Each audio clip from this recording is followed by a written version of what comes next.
कल्पना कीजिए एक ऐसी जगह जहां समय थम जाता है, जहां धन पद शक्ति सब बेकार हो जाते हैं, जहां राजा और भिखारी दोनों एक ही पंक्ति में खड़े होते हैं। एक ऐसा दरबार जहां कोई झूठ नहीं चलता, कोई बहाना नहीं चलता।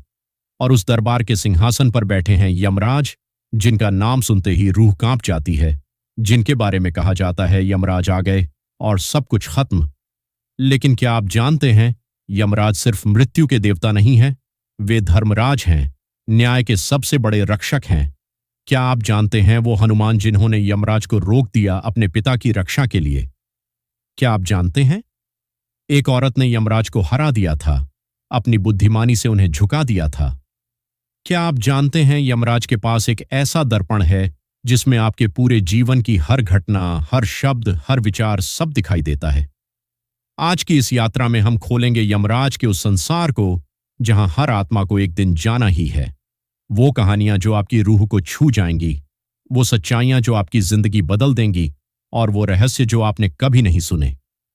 तो बने रहिए हमारे साथ, क्योंकि ये सिर्फ एक कहानी नहीं, ये वह सत्य है जिससे कोई नहीं बच सकता, लेकिन जिसे समझ लिया तो डर खत्म हो जाता है। दोस्तों, सबसे पहले बात करते हैं यमराज हैं कौन। लोग कहते हैं मृत्यु के देवता, मगर यह सिर्फ आधा सच है। यमराज का पूरा नाम है धर्मराज यम।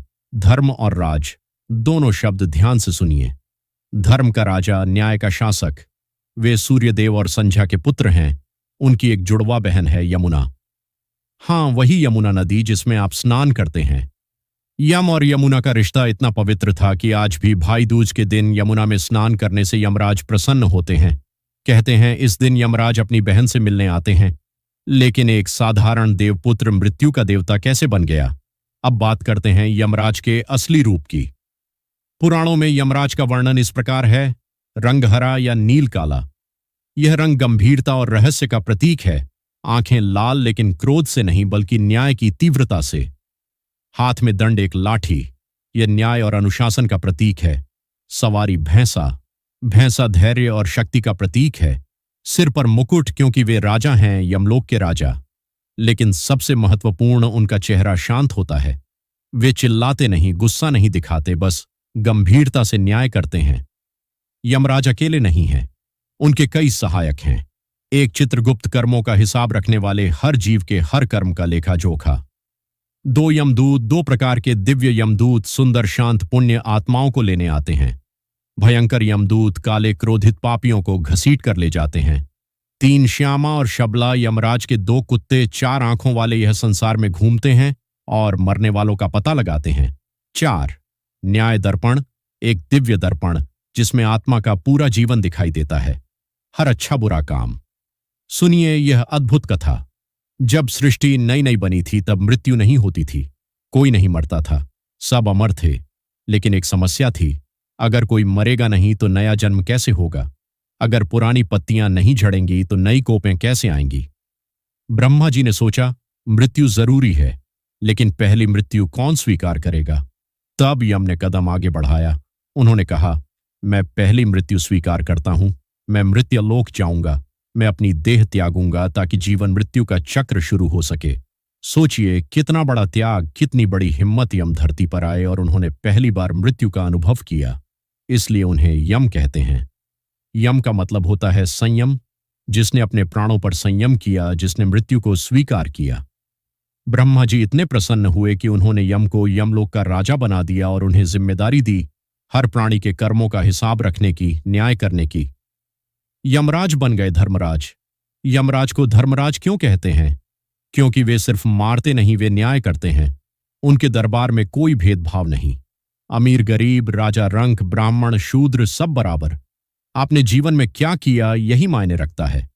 आपके पास कितना धन था, कितनी शक्ति थी, इससे कोई फर्क नहीं पड़ता।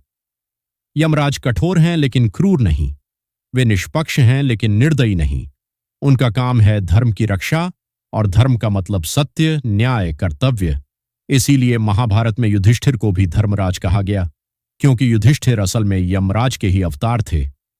पर यह कहानी हम आगे सुनेंगे। अब बात करते हैं यमलोक की, वो जगह जहां हर आत्मा को जाना पड़ता है।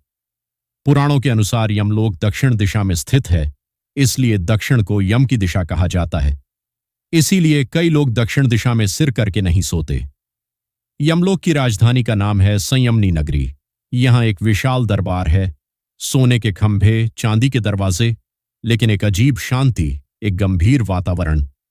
दरबार के बीच में सिंहासन पर बैठे हैं यमराज, हाथ में दंड, आंखें लाल लेकिन शांत, चेहरे पर कोई क्रोध नहीं, बस गंभीरता। उनके बाएं बैठे हैं चित्रगुप्त, कागज और कलम लिए हर आत्मा के कर्मों का हिसाब लिखते हुए, और चारों ओर खड़े हैं यमदूत, कुछ सुंदर, कुछ भयानक, कुछ शांत, कुछ क्रोधित। चित्रगुप्त की कहानी बड़ी रोचक है।